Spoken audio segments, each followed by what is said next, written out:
Good evening, folks. Welcome to this edition of Curveball Convos with your boys from Carolina Curveball. Tonight we have a full barn. All the boys are here tonight on this fine Thursday night. All four in different. I can confidently say all four of us are in different cities. One of us is in Raleigh. One of us is in Durham. One of us is in Charlotte. And one of us is in the great city of historic Mebane. Not Mebane, historic Mebane. Just want to get that FYI. Boys, how's it going? Reed, I'll start with you first, sir. Is there a Tottenham game today? Yeah, big win. One went away from playing for a trophy. So hopefully the boys can get it done next week. But thankfully it's almost Friday. That's right, sir. Colby, how's it going, bud? Yeah, good to be back. Talk midweek and upcoming weekend and Field of 64. Looking forward to it. Braxton, how's it going, bud? Looks like you got some sun. How's it going, bud?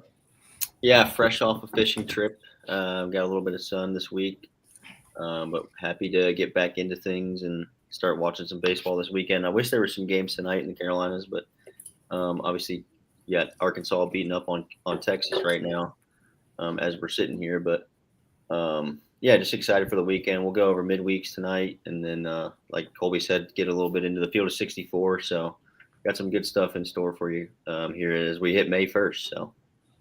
Yeah, for those listening or watching right now, whether you're watching us live or watching us back or listening on Spotify, Reed and Colby have put together a field of 64 every week, going to be doing it for the next couple weeks until the regular season is over. And they put a lot of work into this. I've sat in the calls. They are 3-4 hour meetings of getting all the teams in, placing teams, making sure all the conferences are in there, making sure teams are in the right place. You can't put teams in the same conference in the same one. It's a very complicated process, and I want to give Reed and Colby the spotlight tonight because they put a lot of effort into this. And they're going to be a big part of the show tonight, talking about the Field of 64, why they are in their place. As well, Colby is going to get in the saddle tonight and talk about the bubble as that is coming near and talk about maybe some potential bid stealers and just where we are on the bubble. But first, folks, I want to recap the midweek in the Carolinas as Braxton is going to pull it up on the screen. If you are watching, if you are listening, I will read them out to you. But it was a lighter slate of midweek action this week. Not too many big matchups this week. Not too many upsets as well. Um, we will first start off with the Heels facing at home. Braxton, the Heels get a nice 13-4 win in the midweek. They also played yesterday. They defeated Queens. Not sure if that's off the top of my head, but the Heels don't play anyone this weekend. So nice 2-0 start in the midweek was solid. Yeah, definitely a positive. With your only two games of the week being against lesser opponents in the midweek. I think the Queen score was like 14-3, so pretty similar game. But it's good to see the offense, just taking care of business. Alex Madera started to heat up. He hit his first couple of long balls of the season last weekend against Pitt, and then last night against Queens. So that's good to see there at the bottom of the order. Queens had a lead as we kind of talked about last night. Like they kind of find themselves in a weird lead against good teams sometimes. But in the long run, he was with a nice win. And like you said, not playing this weekend is kind of huge for them. I think they can just kind of look forward to the NC State series the next week. I don't know if they have another midweek game next week, probably, but they can kind of start Campbell. Yeah, so I mean, yeah, obviously you got that game in your sights, but you can start preparing for that big weekend in Chapel Hill on Mother's Day weekend next week. So a good week for the Heels to get two nice wins Tuesday and Wednesday. No question about it. And this next game is a football score. Western Carolina defeats Gardner Webb by 2 touchdowns, a field goal, and 2-point conversion. Not a 2-point conversion, a safety, 19-7. Excuse me. Western Carolina once again scoring. No laughing. Western Carolina once again scoring a whole bunch of runs over Gardner Webb. And the next game was another football game. East Tennessee State defeats Asheville 21-7. Just these scores are absolutely ridiculous. I mean, there's really just not much to say about them.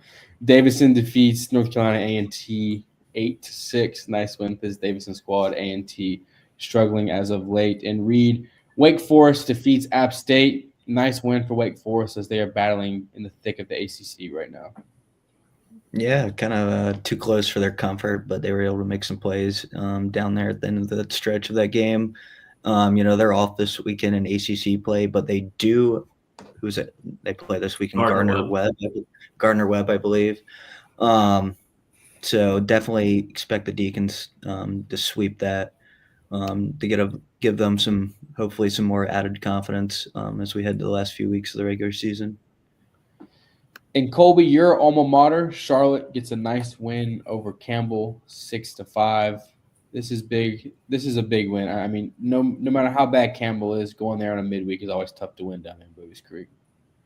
Yeah, good win. Didn't get to watch any of it because it was on Flow Sports. So Flow Sports should be banned. But yeah, I think Charlotte got up early in this game, 6-0, and barely held on by the skin of their teeth. So good win. I think Campbell beat them earlier in the year at Hayes. So kind of redemption in Bowie's Creek on Tuesday. It's a good win.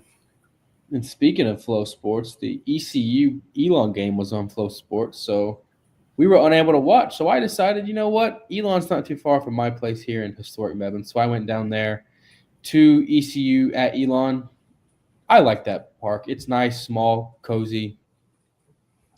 There were more ECU fans than Elon fans there, but it was nice.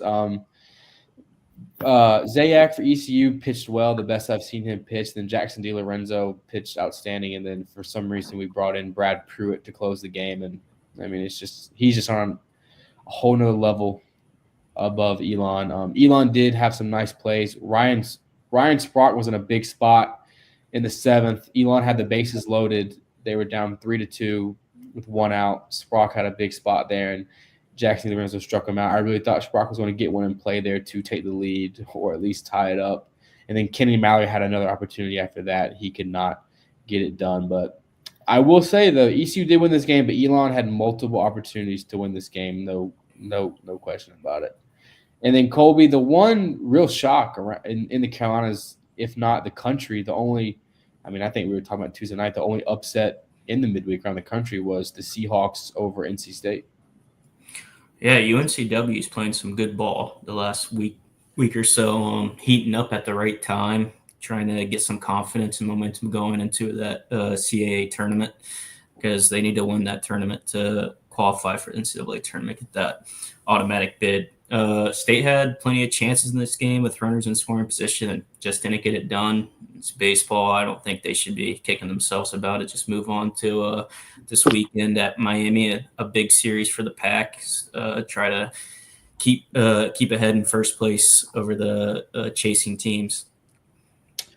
And Reed Tobin, Queens, man. I mean, can you comment what happened on Tuesday night, Reed? Big over, 25-0. I mean, that's bad. But Winthrop's been playing. Braxton can probably go into a little better detail, but they've been playing some better ball. They have over the They've past been winning couple a lot weeks. of games recently. I think they're up to 27-20 or something like that. Yeah. And Braxton, those boys that I went through ate good after that game. Yeah, I mean, look, they brought a 25-0. You're not going to get too many of that. It was probably didn't they play another game last night, or was it just Queens played again? Yeah, they beat Wofford last night. Yeah, so I mean, dude, they won 2 big midweek games. Like I said, they've been hot. So yeah, they're probably eating real good.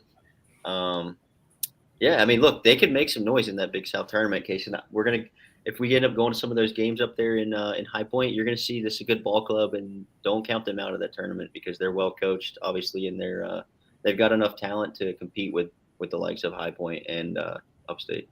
Oh yeah, no Who question. do they have this weekend? Winthrop. I think they're off this weekend. Yeah, they are. I'm looking at it. Yeah, they are. Okay. But yeah, Braxton. Hopefully there's an Arby's in High Point we can hit after a win too. Shout out Arby's. Coastal Carolina with a nice win over UNCG, 8-2. Coastal, a nice midweek win. They've had a couple midweek hiccups this year, but just a nice win for Coastal going into the weekend. They play this weekend, right? Yeah, I believe they play App this weekend. Yeah. Ooh. And that's not on the pick'em. We'll discuss that later. Charleston Southern at South Carolina. I mean, both of these programs, I'm not a big fan. I'm just going to be completely transparent. Not a fan of South Carolina. Then Charleston Southern just irritates me sometimes. But Braxton Reed, if anyone wants to comment on this game, they can. I know Charleston Southern wanted this one pretty bad, but looks like South Carolina just held them off. I know South Carolina's got Florida coming into town this week. That's a much bigger series for Florida than it is for South Carolina. But they I know Nathan Hall and Petrie did play on Tuesday night too. They did play this past weekend. I was just about to bring that. Did you guys see? Did we talk about the Petrie news? Sounds like he's out for the year. Oh, really? Wow. Yeah, that's what I saw the Kaysen sent the thing about Paul Maneri talking about the SEC, like saying that he underestimated the competition in the league and how much it's gotten better. That was an interesting quote. Yeah, quite the take, Paul. Even though you've coached in the SEC for over 20 years. Is he back next year? No, I don't think so. You think he gets fired, or you think he walks away? I think he just hangs it up. He's like, I shouldn't have done this, or I mean, I don't know, because do you give him another year to just kind of like maybe make amends? I mean, like I don't know. It was a head-scratching hire to begin with. Yeah. Considering his age, and he's been out of the game for a few years, it hasn't really. When he left LSU, the portal wasn't as big as what it was now. Colby, what are your thoughts on that? Yeah, it kind of sounds like a familiar hire made by a football program in the Carolinas. But anyways, I don't believe he'll be back. Maybe. I don't know. But just an update on Petrie. He has an AC joint strain in his left shoulder. It's a 2 to 4 week recovery time for him. And Minieri said that probably puts him out the rest of the year. So, yeah, they're not. I mean, with all due respect, they're not pushing for much over there, down there. I mean, that's great faith in your head coach. I mean, out for the season, no hope, coach, and Hoover. I mean, Petrie shouldn't be rushing to come back either. Right. They're not really playing for much, and he's going to make a lot draft of money. year, isn't it? Yeah, he's going to be making a lot of money soon. So, no need to risk further injury trying to come back quick. And to wrap up the scores, I'll read off Wednesday scores. College of Charleston defeats Georgia Southern 8-3. Elon with a bounce back win, 10-9 over Longwood. Whew, that was a tough game to watch. High Point at UNCG. I was gonna find my way over there, but the game was canceled due to weather, and it did not rain over here. So maybe they're dealing with some RPI issues over there. Maybe not rain. North Carolina defeats Queens 14-3, and as Braxton stated earlier, Winthrop defeats Wofford 5. Man, Wofford's fallen off the face of the earth, man. Wofford has fallen off the face of the earth. I think they won't be playing in their conference tournament too. I think one of my bold predictions was Wofford to have another 40-win season. I think on our predictions as a whole, I think we may be 0 for 25. We need to look. Dude, I've got West Virginia winning the Big 12. Hold on. I had Carolina with the best pitching staff in the ACC. Oh wait, you're talking about bold predictions? Yeah, I'm talking about bold predictions. Oh, I have Upstate could win me the Big South tournament. I had South Carolina making it to Omaha. Hold on. For some reason in my head I thought you were talking about conference picks. No. Those are before we get into regional discussion, I'm going to read off these bold picks because we're like damn near the end of the season. All right, we'll start off at the bottom here. I have them pulled up. Bottom, monies. Start off with monies. UNCG wins the SoCon tournament for an NCAA regional bid. That's not out of the realm. That's obtainable. Yeah, that could happen because the SoCon is such a jumbled mess this year. Like I honestly, if I had to pick right now, I'm saying Western, bro. Yeah, Western's playing well. Yeah. That's a big series this weekend for them down at Georgia Tech this weekend. They can make some noise down there, especially with the way how the Jackets have been playing over the past couple of weeks. Oh yeah, that'll be interesting. You've also got Mercer and East Tennessee State though. Right, East Tennessee State's starting to heat back up. Yeah. Anyways, go ahead, Case. His second one, Duke will repeat as ACC tournament champions. That's not Could out of the happen. realm either. I don't see it Last, without the double bye I don't though. see that. Yeah. and last one, Davidson makes it an NCAA regional. That's not dead. That's not shot dead, but it's not rolling great. Their record in the A10 is pretty solid, isn't Yeah, it? they're sitting in top 5 in the A10. I Yeah. believe they play George Washington this weekend, kind of middle of the pack team in the A10. That's for A10 implications, big series this weekend. All right, I ready for mean, his don't look terrible as a whole. No, yeah, he's no. only back. Yeah. All right, Reeds. North Carolina will have the most dominant pitching staff in the Carolinas. I mean, you look at how their 1-2-3 is Knapp, how Haas pitched this season, and DeCaro. I mean, then Ryan Lynch and McDuffie out of the pen. I mean, you could argue. I mean, that's arguably one of the best in the country right there. We need to have a rule next year. It needs to be like specific. It needs to be like very subjective. His next two are College of Charleston will be ranked in the top 25. All right, well, that's a scratch. Yeah. And then his last one, an HC program will win the national title in Omaha. It's definitely possible. So Hopefully this is a year. All right, Braxton. USC Upstate wins the Big South tournament for an automatic bid to the NCAA tournament. Awesome. Oh yeah, and I'll be there. Aiden Kanak leads the nation in strikeouts. Is he up there? That's not gonna happen. No. I was doing stats today, so look for our stat leaders tomorrow. But Kanak's at like 76, and I think Gillespie's at like 99. So He's not even like 4 in the country. Yeah, so Kanak's I know having Liam Doyle's in first on Tennessee. Yeah. So that was a bold one, but he's still got 76 strikeouts. So I mean, he's throwing the ball okay. And this last one we'll get into later. I mean, it's not looking too great either. 12 programs in the Convos will make an NCAA regional.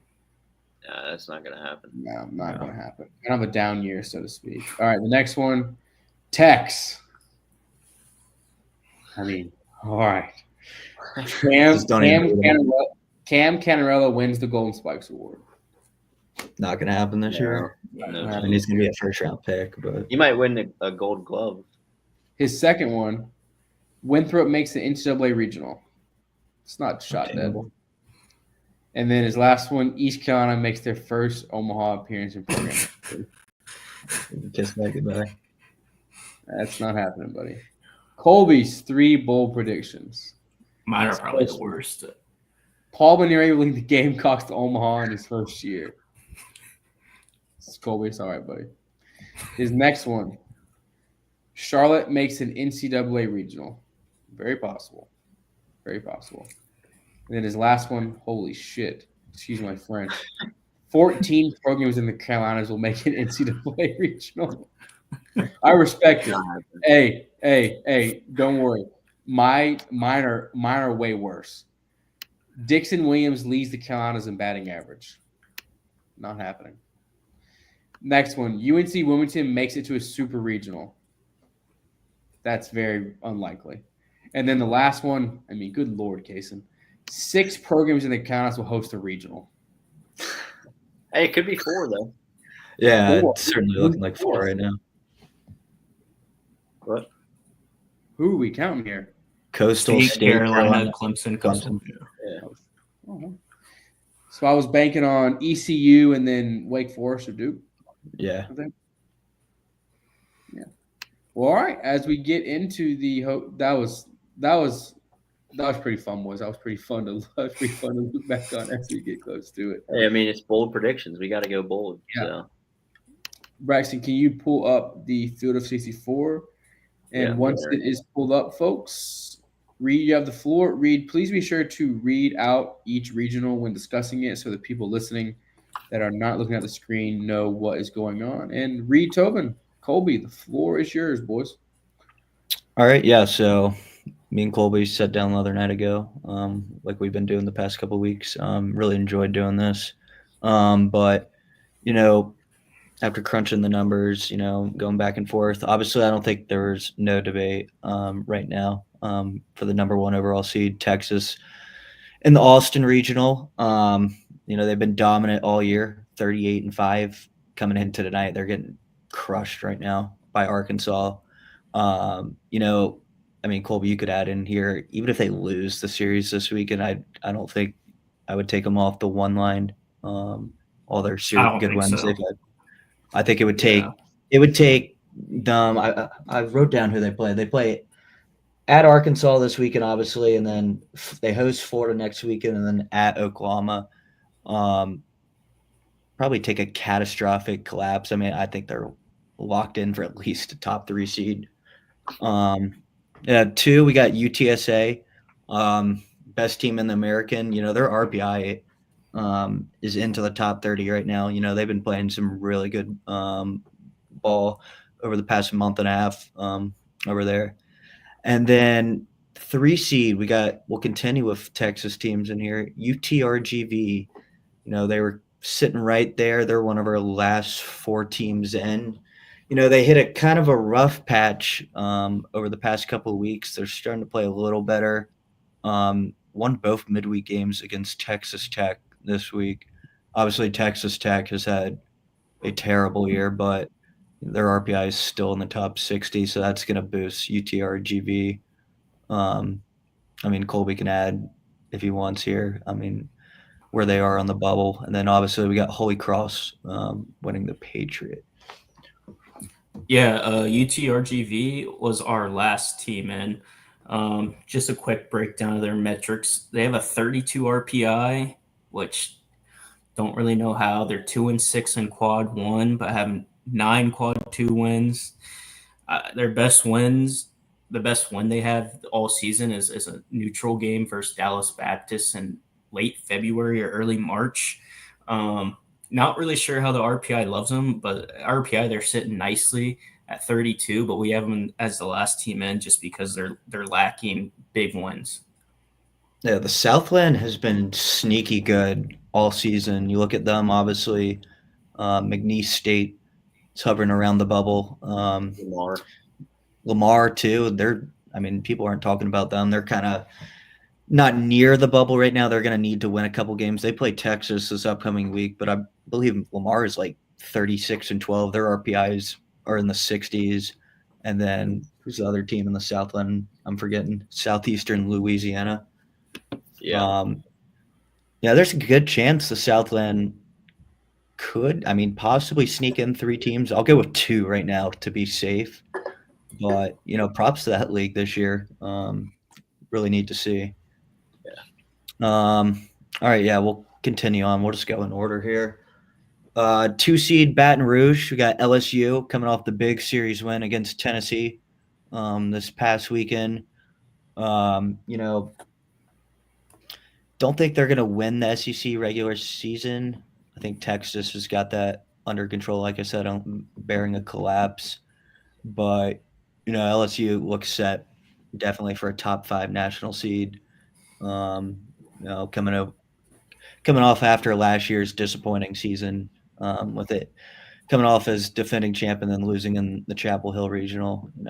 Tigers have been one of the best teams all year so far. Then Dallas Baptist, we got them as the 2 seed. That's another mid-major the RPI loves. Dallas Baptist is up to 21 in RPI. They kind of rely on playing a bunch of Big 12 teams during their midweek games. But, that's another conference, the Conference USA too. That's a sneaky good conference. Obviously, we'll get into Western here at some point. Liberty, they've beaten up on a lot of ACC teams. Even Kennesaw State, their RPI is growing. Not sure how. They're 22-21, but they played a really tough non-conference schedule. Then we got the local team, Southeastern Louisiana, like I was talking about. Seems LSU always gets a local team in there when they host. I feel like they've been in their regional multiple times before. And we got the 4 seed Yale. I was looking at some stats. Yale has a true freshman pitcher. He leads the country in ERA. His ERA was .19 going into before his last 2 starts. It's up to .86, but I mean, talk about if you draw a 1 seed, if you draw Yale that Friday night and you have to deal with him. His name's escaping me. If someone knows it, they can jump in. But I mean, that would be a brutal Friday night game for any 1 seed having to face him. Jack Oman. Yeah, true freshman. So I mean, I would imagine an SEC team will poach him. He'll be on someone's roster next year. Are there like some other contenders in the Ivy? Like I know we had Columbia. Penn in there. Columbia's Columbia and Yale are tied, I believe. We gave Yale the nod. They have the better record, though, overall record. And Penn's in striking distance as well. Yeah. All right, moving along. 3 seed in the Chapel Hill Regional. We got Carolina. Heels continue to take care of business. They've won 6 straight series. Only lost 2 all year. I don't think Carolina could get up into the top 2. I don't know. I mean, the SEC is just going to continue to beat up on each other, but I mean, y'all can jump in here. Say if Carolina takes the series against State this upcoming weekend and then goes down to Tallahassee, wins the ACC tournament. I mean, you would absolutely have to make a case for them to be a top 2 seed. Yeah. I think yeah, for sure. I think because I mean, you look at it right now. Obviously, you're going to have probably Texas, like that loss tonight against Arkansas is pretty big. If they lose that series, I mean LSU, they have a tough schedule, I believe, remaining for the SEC. Is that right, Reed? And let me check LSU's. I mean, if you're just Carolina, you've got to just take care of your business. Like I said, you got to gear up towards next weekend because that one against State is massive. Obviously, everything is right in front of them for the taking. Yeah, and then you want to play well in the ACC tournament too.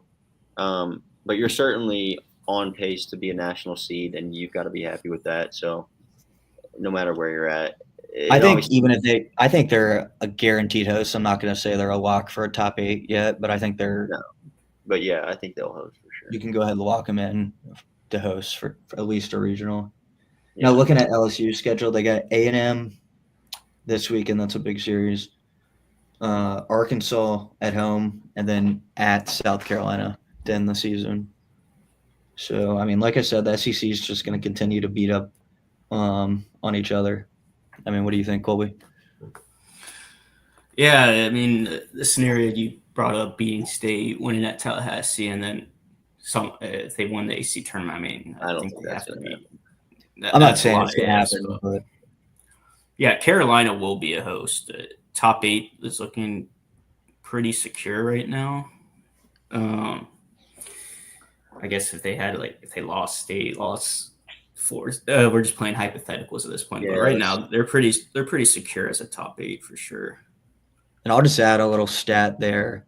Playing Queens last night actually dropped Carolina's RPI from 6 to 9. So, I was kind of hoping for a rain out there for the Heels. We've seen some teams over the years cancel midweek games or series late in the season to avoid their RPI slipping up. But nevertheless, another dominant win at home for the Heels. Then we got the 2 seed Arizona in there. We had them. Me and Colby had them hosting last week. They lost a series this past weekend. And then USC, they were they're pretty safely in the bubble right now. They have a big chance this weekend. They host UCLA. So that's a huge chance for USC. I can't remember the last time USC has been in the NCAA tournament. Obviously they used to dominate college baseball back in the 70s, 80s. Yeah. Then we went with Upstate. Colby, if you want to add to that. Yeah, Upstate and High Point are currently tied with the same record for first in Big South, but Upstate took 2 out of 3. So technically, Upstate would get the automatic qualifier as of making this. Obviously, the Big South tournament is what's going to determine that. But just going off current, High Point and Upstate are tied, and Upstate took 2 out of 3. So put an Upstate in Chapel Hill. I think it fits perfectly regionally wise. Just Boy, that would be a nightmare for me, man. we were talking about that when we we're making it. Yeah. That would be so cool though to just like have both. What would you do? I mean, You have to cheer for Upstate. I'd be at the You game. went I'll there. tell you that much. I'll just leave it at that. I'd be at the game. Would be cool to see. Reed, where will you be if this is the regional? If these are the regionals? Don't I'll say be in Chapel. Chapel. I'll be in Chapel Hill. Why not Irvine or Corvallis? Wasn't Yeah, it sure. Reed the other day that was saying that we need to have one member at each of the 4 host sites? And we'll be using I'll this go to Conway. mysterious company And if credit it's card. Carolina and Upstate, that's mine. There's no arguments there. I'll go to And Reed, Conway. where's this mysterious, this lucrative company credit card? I mean, whose name's on that card? I don't know. You've been hiding it. Oh, it's me. I know you have your hands in something. We'll send Reed down to Myrtle Beach. That's fine. Yep. Fits his mold. Go ahead, Reed. Yeah, that'd be fine with me. All right, moving along. Tallahassee Regional. Florida State, number 4 overall seed. This one I was kind of torn on. Florida State, looking at their schedule and the metrics love them. They have chances coming up, but they really haven't beat anyone. No ranked series wins. Their best series win, you could say right now, is Miami or Virginia Tech. Lost midweek series to Florida. Virginia series was canceled, obviously. But obviously, lost last weekend to Louisville. Obviously, huge chance this weekend against Clemson. And then obviously they host UNC in a couple weeks. So the Noles will have their chance to prove it. But, I felt like we needed to keep them there. SEC teams, Arkansas had lost 3 straight series. Tennessee's, I think, has lost 2 out of their last 3, maybe 3 out of their last 4. So, this was the really tough part. I was curious how college baseball D1 was going to do their rankings this week when 2 through 6 all lost series. But it's right there, like I said, for Carolina, Florida State, for a lot of great chances. That's a huge series down in Tallahassee this weekend. I mean, boys, y'all went ahead into that series. Yeah, I mean, it's going to be on the pick'em. 3 versus 5, is it? Or something like that? Yeah. Yeah, that's – I don't want to give away my pick, but I'm expecting Clemson to bounce back, to be honest with you, because I just think this team's – I mean, you look at what Wake did down there in Tallahassee, right? And I think Clemson's just as good, if not better, than Wake. And Florida State tends to struggle in big series, like you said, Reed. Their only series wins really have been Virginia Tech and whatever the other Miami. one was. You said. I mean, yeah. So it's going to be big. I'm definitely going to be watching that closely this weekend, and I'll pull for the Carolina team for sure. That's an awesome pitching match tomorrow night. Arnold versus Connect. I mean, that should be electric down there in Tallahassee. Should be a great crowd. Yeah. Let's see how Connect bounces back after probably his First worst loss of the outing of the Yeah. last Thursday. Yeah, definitely will be interesting to see. Got Southern Miss as the 2. Kind of another team. The media has loved them all season. They've been ranked most of the season, but their metrics aren't quite there. They don't have the series we were hoping for. They don't play Coastal, so hopefully they play in the conference tournament. Then we got Stetson as the 3, Florida. Stetson, that's another mid-major team. I don't think they're not a 4 seed. Their RPI backs them up to be a 3 seed. They're kind of neck and neck right now with Austin P. They're both similar record right now. We'll lean Stetson, better RPI though. And then we got in-state Bethune-Cookman too. Reed, Colby, you want me to take over a second column? If you want to do the next couple. Yeah, so the 16th. So we did this after the conclusion of Tuesday night's games, which obviously State lost to Wilmington on Tuesday night. Their RPI was up to 21 or 22. before that game, sitting pretty nicely, and it dropped all the way down to 28. I think if State had won that game and stayed around 22 RPI, they would have been higher than a 16. But after that loss, me and Reed moved them down to 16. It kept them as a host, but as the last host with they swept Clemson.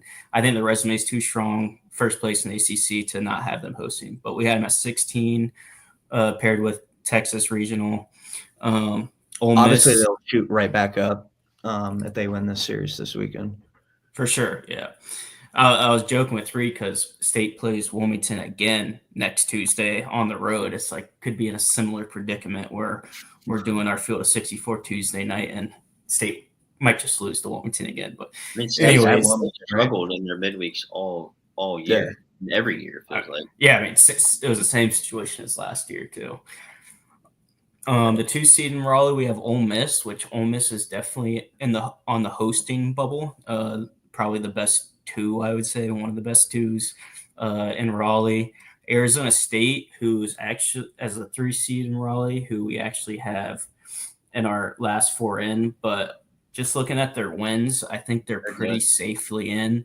They're 7-8 in quad 1.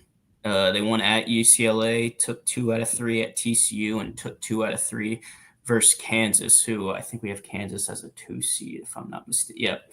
So Arizona State's last 4 in on the bowl, but they kind of feel safely in at this point. And rounding out their Raleigh regional, we have Utah Valley, so automatic qualifier. We have Coastal as the 15 seed in the Conway regional, paired with Duke. Duke's been playing pretty good ball. I like to call this regional the death regional. You got Duke playing really good ball as a 2 seed. Florida as a 3 seed. They're playing really good ball too, and always dangerous in the NCAA tournament. And Fairfield. Reed, what do you think about Fairfield as a 4? I mean, I think they're pretty good as a 4. Yeah, Fairfield's another dangerous 4. I think they're like 36 and 9. Obviously, they haven't played anyone worth a hoop, but you know how these teams come in, with a dominant conference record, with all the momentum in the world. They're not going to back down from the host team. I mean, that would be an absolutely insane regional. Yeah, it would be. Especially the way Florida's been starting to play a lot better. Obviously beating Arkansas this past weekend. They won the midweek series against Florida State, like I said. So, I mean, buckle up if this is the regional. Yeah. Yeah, I mean, Florida's having a similar season this year as they did last year. Last year, they snuck in and made it all the way to Omaha. So they're always dangerous. Yeah, absolutely. I mean, we'll talk a little bit here about Coastal. I mean, it feels like they've just been stuck. I mean, their RPI has been top 15 most of the season. Their metrics are great. I think they're up to 12 in RPI right now. Is there room for them, maybe to get up into like the top 12, potentially top 11, top 10? It's going to be hard to pass these SEC teams, but if they keep beating up on each other, I guess it's possible. I see them right around the 13 to 15 range where we've had them. Because we looked at their Sun Belt schedule remaining, and they should be able to win all those series. Yeah, their RPI will drop with who they play over the next. But say they beat Troy and Southern Miss in the Sun Belt tournament, would definitely be Yeah, I mean, potentially yes, they could rise up to 10 or something. I don't see them being a top 8, just because of their remaining schedule. But I mean, Chanticleer fans have to be happy. I mean, they take care of business the next few weeks. They will be hosting a regional. Yes. Yeah, for sure. As we move on to Tuscaloosa, paired with Chapel Hill, Alabama, the number 14 national seed, 2 second seed in Tuscaloosa, TCU, another good team, 3 seed Virginia Tech. Virginia Tech, 3 or 4 weeks ago, they were kind of making a case, like coming up, like definitely one of the top 2s and maybe even around the hosting bubble. And they've kind of been struggling lately. So they're all the way down to a 3 seed, but that's still a very dangerous 3 wherever they end up. And then Southeast Missouri as the 4 is the automatic qualifier. Then we'll move to the Auburn Regional, which is matched up with Tallahassee. Auburn, the 13 overall national seed, with Troy as the 2nd seed, and that is a tough 2 seed read. Yeah, without a doubt. We've known about Troy, how they played all season. Troy would be near the hosting picture. They just haven't been able to sweep. They've been taking care of business in the Sun Belt, but they haven't been able to complete the sweep most of the weekends. I believe they're 14-7 in the Sun Belt.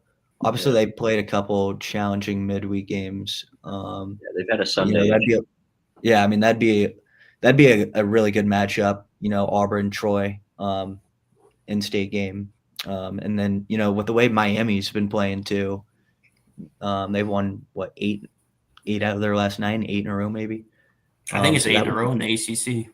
Okay, yeah, 8 in a row. That would be an awesome 2-3 game, Troy versus Miami.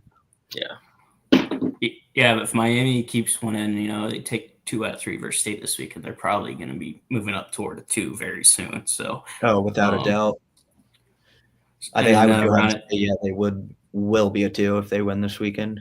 Yeah, for sure. And then rounding it out with Central Connecticut State as the automatic qualifier. I can keep going, Reader. You want to switch off columns, or what do you want to do? Yeah, we'll switch off columns. Okay. All right. Moving along, number 5 overall national seed in the Fayetteville Regional. We have Arkansas. Obviously, Arkansas had lost their last 3 series. Which has kind of dropped them right down here to this 5 spot. But dominant showing tonight against the number 1 team in the country, against Texas. I was watching a little bit of that before I hopped on here. Zach Root looked fantastic early in that game when I was watching. But with the chances they have, they have a gauntlet of a schedule to end the season. I was telling y'all before we got on, they play obviously Texas this weekend, at LSU next weekend, and then they end the regular season with Tennessee. My goodness.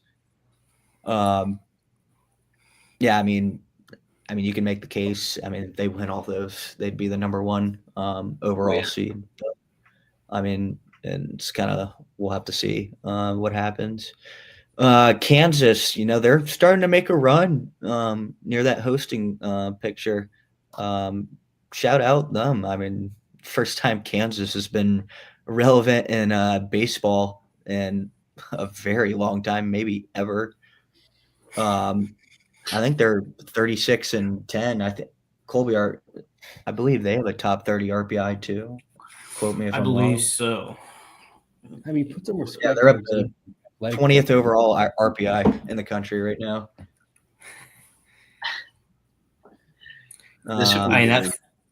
That 3 seed of Iowa too. What is Iowa in the Big Ten, like 20-4? 20-4. Yeah, something like that. Yeah, they've been absolutely on fire. But I'll talk a little bit about Iowa. They've got some really good chances. Looking at the schedule right now, they've just been beating up on a lot of mid teams in the Big Ten. Not much competition who they've been playing, but to get the 20-4 with UCLA and Oregon in that conference too. But they have huge chances. They play kind of a bizarre series. They host Oregon State next weekend at home, and then they end the regular season with Oregon at home. So a lot to play for Iowa, but definitely a team that keeps climbing the ranks. Their RPI is still pretty low. Colby, I think it's in the 60. Heck, it might even be in the 70s. Yeah, it's not great. Yeah, and I believe they lost their midweek game on Tuesday night too, I believe. But nevertheless, we'll see. Missouri State, we got as the 4. I think Arkansas even played them this Tuesday, if I'm not mistaken. Move along, another SEC team, Athens Regional. Georgia's the number 6 overall seed. Georgia's been pretty fantastic all year. They They play at Missouri this weekend. We'll see if Missouri can complete the 0-30 gauntlet in the SEC. Wait, are they wins? Yeah, they're 0-21 Yeah. in SEC Do they play South Carolina? Oh my goodness. No, they play Mississippi State though last weekend of the Mm. season. So, Kason, thoughts on Missouri 0-21? I mean, I would pay a good price to see them play at Queens coming up soon. I'd pay a high price. And Come on. I saw something too the other day ago. Literally the Missouri AD was like, "We're not funding the team enough. We're lacking the resources." Isn't their stadium named after a frat? It is, yeah. I Well, forget I what mean, that just goes to show right there. it has. Frat letters on the Yeah, stadium. there's frat sponsored, so you got you got Brad and Timmy out there, only two people in the stands. I mean, goes to show.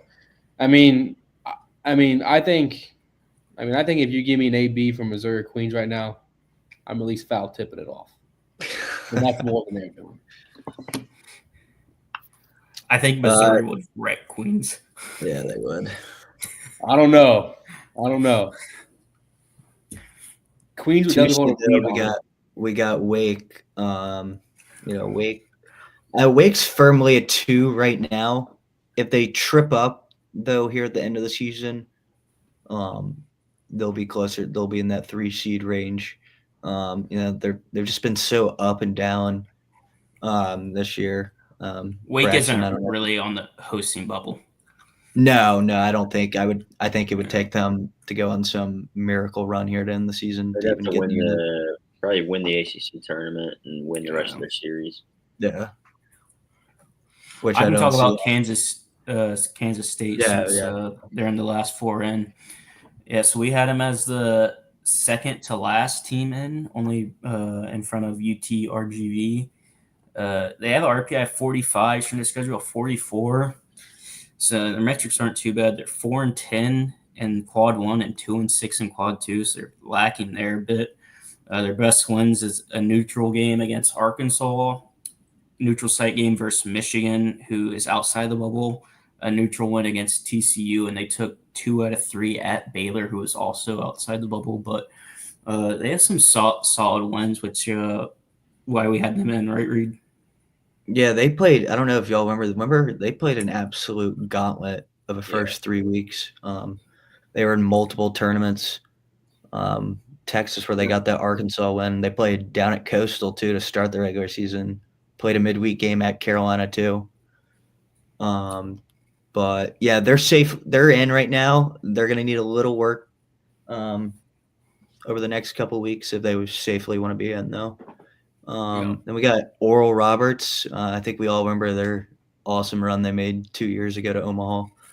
They're not even in first in the Summit League. St. Thomas is, but St. Thomas is still ineligible for the NCAA tournament. Obviously, moving up from D2 to D1 takes a couple years before you're eligible, which I think is kind of dumb. I don't know, Braxton, maybe you can add a little to that. I mean, yeah, it is dumb. I mean, if you're good enough, if you win your conference and you don't even get to go to a regional, that's just robbery at that point. I mean, regardless of moving up or down or whatever the rules, it's just another scummy NCAA rule that we just have to deal with for right now. So, but I will say the NCAA was looking out for Queens, though. They were looking out for them when they made the jump to Division I. They made sure they did not get killed above it. So. Well, I mean, with whoever made their schedule is just. No, they're actually very smart. It is the AD taking advantage of some easy cash. This is true. So it's true. Because I mean, it wouldn't shock me next season if Queens opens the season at Texas, at LSU, at Chapel Hill, at Florida State, 1, 2, 3, 4 second season. I did think they would be a little better this year. I think. I mean, they beat App State to start the season. Yeah, yeah, they did. They had some good transfers come in, and it just hasn't worked out for them. But I mean, we'll see what happens. I think they'll continue to hopefully, not continue, but start to improve. I mean, you just got to keep at it. it could be worse. I think I have a preview for next year's bowl predictions. Double-digit wins. There you go. They might get that this year, bro. Watch out. All right, let's go. Let's go to Clemson. All right. Clemson, we have them down to number 7 overall nationally. Seems a bit harsh, but obviously getting swept last weekend at State kind of did that. I mean, if they beat Florida State, you could swap. If they beat Florida State, they're back into the top 5. They really need that series if they still want a chance to win the ACC regular season. I think Clemson is a lock to host, but they definitely have some work for top 8. Oklahoma, we got as the 2. They're kind of right on the bubble too of potential top 16. They got a big series this weekend against. Wasn't Oklahoma and UConn in the same regional last year? Yeah, and Duke. Yep. It wasn't you. Oh, yeah. UConn won that regional, and they lost to Florida State. Super regional. Yep. Crushed by Florida State in that super. Yeah, because Tibbs probably hit 18 home runs in 2 games. But Oklahoma welcomes Ole Miss this weekend. That's pretty big series in SEC play, and for seeding too. That's 2 of the top 2 seeds. Definitely still with a good chance to host a regional. I gotta say, I've been impressed with just one more note on them. I've been impressed with Texas and Oklahoma. Their first year in the SEC, just coming in and really just hitting the ground running. I mean, you would have thought maybe there'd be some struggles there. I mean, certainly maybe more so for Oklahoma, but I mean, if they make it as a 2 seed, that's a huge success for them in their first season in the SEC. And then obviously what Texas has been doing, we talked about already. Yeah, and I don't think Texas had won the Big 12 regular season in a couple. It's been at least a couple of years since they did it. So for them, first year to come into the SEC and just dominate is really crazy to see. UConn, me and Colby kind of went back and forth. If you want to talk a little bit about that Big East race that's going on. Yeah, so you have UConn, Xavier, who we gave the automatic qualifier to. They're tied. I don't think, and they played, right? Or have they not played? I can't remember. Xavier won that series, I'm pretty sure. Yeah, that's right.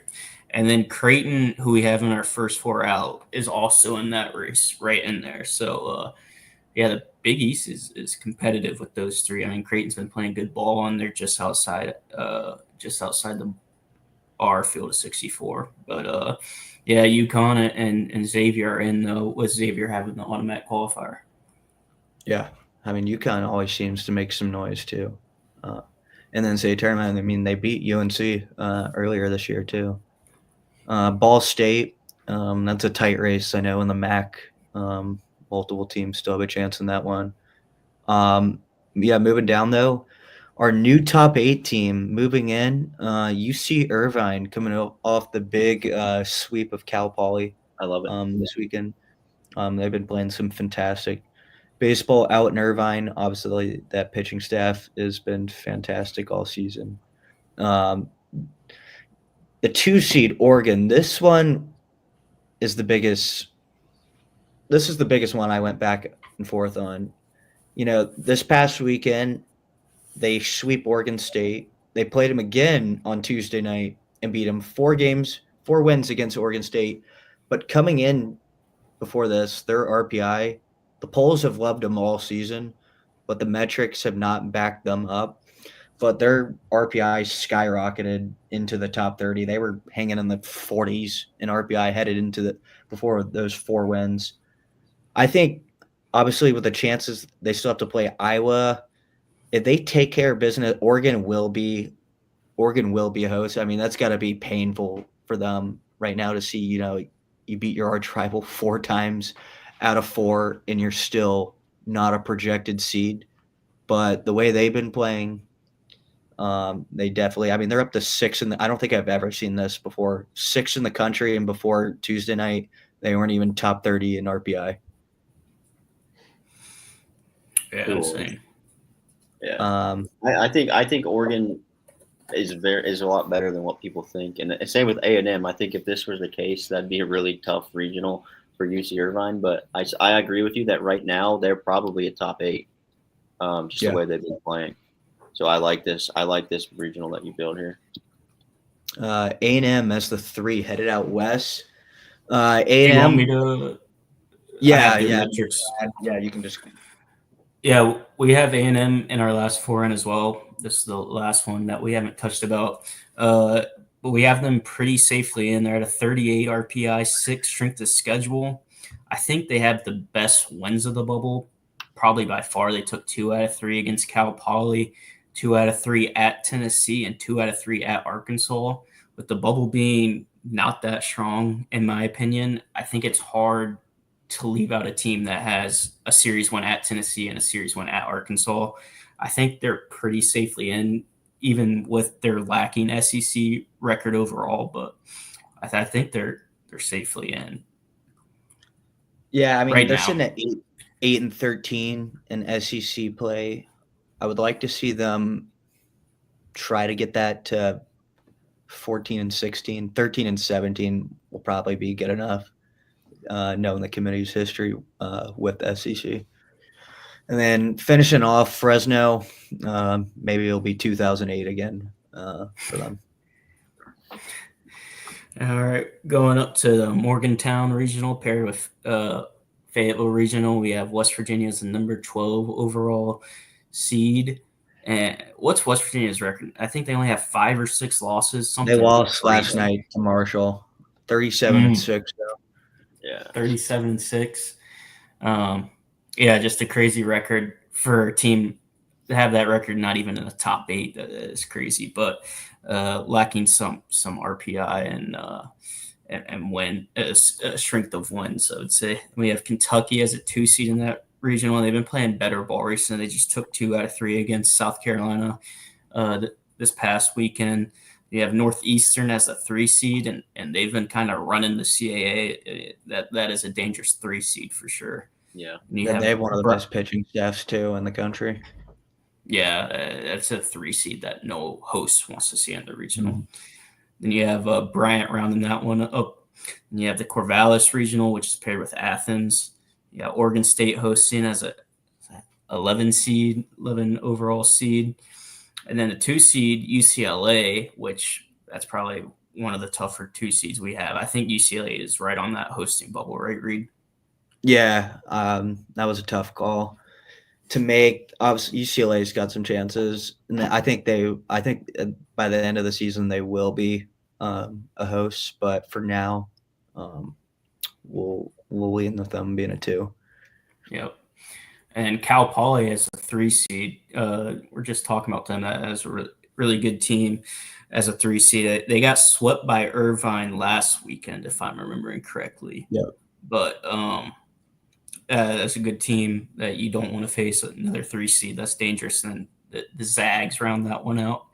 In Nashville, we have Vanderbilt as a number 10 overall seed, making their way through SEC play pretty solidly resume as a host. And you have Louisville as a 2 seed, which Louisville's right on the hosting bubble. They're playing right now, aren't they? Yeah, they're up. They're I have that up 3-1 in the 9th right now at Notre Dame. I mean, Louisville can certainly still be a host at the end of the serious day. wins against UNC and FSU are only going to help their cause. Yeah. So that's a team to watch out for. To maybe they're in next week's projection or 2 weeks projection as a host. But then you got East Tennessee State, who's really good. Reed, if you want to talk about them. Yeah, I mean, we all know they beat Tennessee earlier. They gave Tennessee their first loss of the season. They've been shooting up in RPI too. Definitely a dangerous 3 seed that you don't want to see. Yep, and then Rhode Island will round the Nashville regional off as a 4 seed. Then we have Knoxville matched up with the Irvine regional as the number 9 national seed, just outside the top 8. Tennessee could definitely be a top 8 still, just right outside.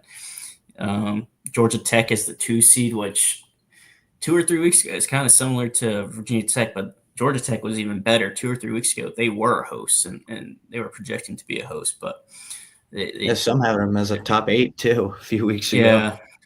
Yeah, they're slipping and slipping quickly. They need a get right series, and before returning back to ACC play, and they play Western Carolina this weekend at home. I think it's their last home series, if I'm Expect remembering fireworks correctly. down there this weekend offensively. Yeah, for a get right series, for how Western Carolina is playing right now, that's not an easy get right series. So it's going to be challenging. And then you have Xavier as the automatic qualifier. We touched on Big East, how they're tied with UConn, but Xavier took 2 out of 3, and then Creighton's still in that mix as well. But and then Xavier's Wright State- RPI has been top 30. It's slipped down to 35 now, but they've been sitting comfortably most of the season, top 25 RPI. And then Wright State, always a solid program, rounding out the Knoxville Regional as the 4 seed. Y'all good? I can touch on the first 4 out and just Please do, give a Colby. little breakdown. Please do, Colby. So we have 8 teams, but I'll just go through the first 4 out and then mention the next 4 out. But the first 4 out, the first team we have out is Western Kentucky.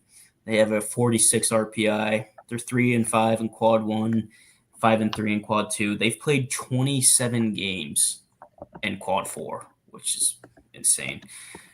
That's why their strength of schedule is so bad. Their best wins, they took 2 out of 3 at Dallas Baptist. They went at Liberty and swept them, and they beat Kentucky, who's a 2 seed in our field, in a midweek game earlier this year. I think they beat them on Tuesday. Sorry to interrupt. That's what I thought. Yeah, was it this week? Because they got swept this past weekend against Middle Tennessee, which knocked them out of the field. Mm-hmm. Wow. Yeah, that Kentucky win really helps. I mean, getting the win. I know it's just a midweek game, but that's a win on a team that's currently in the field. And then second team we have out is Notre Dame. They've been surging recently. They have 6 quad 1 wins, which is the second most out of the 12 teams we have in the bubble. Notre Dame has the second most quad 1 wins out of all of them, even the ones including the last 4 in. So they're surging. They're playing better ball. They're losing right now to Louisville 3-1 in the 9th. Maybe they can come back. If they win the series this weekend, they're probably in. Oh yeah. They've been surging ACC play. Their best wins neutral versus Stetson, who we have as a 3 seed. They lost 2 out of 3 at Clemson. They lost 2 out of 3 versus Florida State, and they lost 2 out of 3 versus Virginia Tech, which are all Clemson and Florida State obviously hosts, and Virginia Tech's in the field. So they got a win on each of those, but they didn't get the series win. So they're lacking. Notre Dame is 10-14 in the ACC.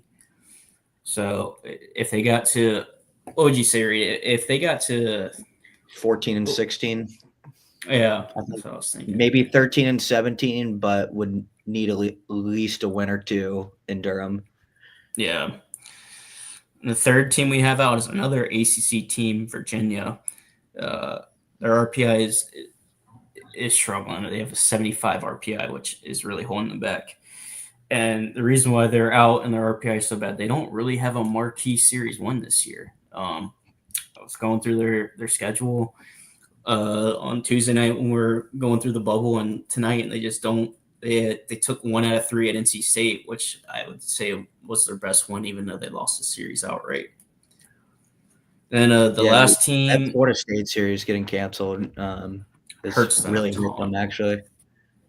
Yeah, because even if they just took 1 out of 3 there, their RPI and strength of schedule is probably better still, even though they lost the series. They only have Miami and Virginia Tech left on the ACC schedule. Yeah, you win those 2 series. They have a case. They're 11-10 in the ACC, so yeah, I mean they above win 500. I mean, I just don't see leaving a team in the ACC over 500 out of the tournament. Agree. Yeah. Then the last team of the first 4 out is Creighton, which we talked about with the Big East. 61 RPI, 152 strength of schedule. Their best ones they haven't played 1 game in quad 1, which you don't really see that often this late in the season. It's May 1st, and they haven't played a quad 1 game. Their best wins, they took 2 out of 3 at College of Charleston earlier this year. They beat Kansas State, who we have in the field in a midweek, and obviously we talked about it, they took 2 out of 3 versus UConn.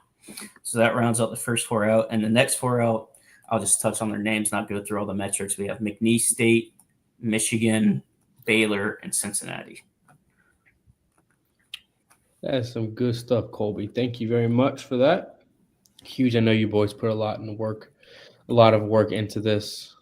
Reed and Colby, you were fantastic tonight. For those listening, that was our field of 64 projections. We will have another discussion next Thursday, folks. Anyone have any closing comments they want to touch on before we sign off here? Great job, fellas. Yeah, for real. We'll have one every week, right? In May. Yep. Yeah, definitely, Braxton. If you can this week, definitely sit in on that. I will be. I'll just add though a couple of series that I have my eye on that could potentially affect. Obviously, we know the big SEC series this week, and I'm not really going to get into those, but UCLA at USC, that's a big series. TCU at Arizona, both those teams still have a chance to host. Ole Miss at Oklahoma, like I talked about earlier, and then Cincinnati. Kind of the next 4 out range. And then at Kansas still have a fighter's chance to host. So a lot of good baseball series this weekend. Look forward to watching them this weekend. That is Jason, correct. do you want me to read out just all the Carolina series? Don't have to break them down, but just real quick, just the weekend series. Want me to just read them out real quick? Yeah, sure. Go ahead. So we got Elon at Hofstra, Citadel at UNC Greensboro, Charlotte at Rice, George Washington at Davidson, Mercer at Wofford, App State at Coastal Carolina, Campbell at NCA&T, number 3 Clemson at number 5 Florida State, College of Charleston at William & Mary, High Point at Presbyterian, Jacksonville at Queens, Monmouth at UNCW, Longwood at USC Upstate, Western Carolina at Georgia Tech, which we talked about tonight, East Carolina at Wichita State, number 13 NC State at Miami, Florida at South Carolina, and then Gardner-Webb at Wake Forest is the Carolina series this weekend. And yeah, we'll touch more on Wilmington. Let's see what Wilmington does this weekend before playing good ball. Before I jinx them this weekend. So we'll discuss that Sunday. And what is the official pick'em? I saw it change a couple times in the chat. FSU, Clemson, State, Miami, Florida, South Carolina, George Washington, Davidson, Campbell, and A&T. Okay.